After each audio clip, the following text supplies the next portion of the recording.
Okay, so with this group, Jess, I think the horse gave you a hard time at the water tray today, but just remember, when you go into the water tray, don't then start to allow it to dictate the pace, so it then rushes at the fence, and then it can set you up all the way. Think about the route and where you're taking the space which is available, not that you're killing the space, and with your upper body, keep sitting up tall, looking to where you want to go, not that you're leaning in, dropping down and looking at the floor.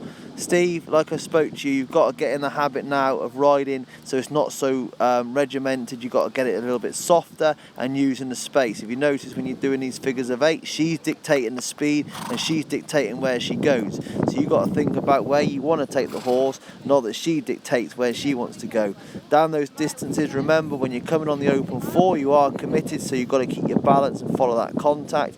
But the biggest thing you've got to work on is getting that you can ride from A to B, that it's not so regimented that you haven't got to put so much control on. Like I said, this can be done at training. In the show, I quite agree, keep as much control as you want so you're in full control all the time. Sharon, you need to get this horse off the forehand and sharper into the leg. When it's running in a straight line, it's dead straight. It covers ground and takes as many strides as you want. When you start to twist and turn, it then falls in on the forehand and then starts to kill the canter. So you've got to get that. You can get a bit more nimble when you start to do figures of 8s and serpentines.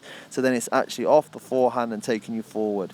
Claire, your confidence is growing more and more. You've now then got to just start to see a little bit more bigger fence and also just trust what you've got, so you can ride on a rhythm that the horse then takes you round the bends and you're riding forwards and everything is nice and relaxed. Not that you're looking for the worst outcome. So you've got to be thinking about where you're riding from A to B, that everything else is nice and soft.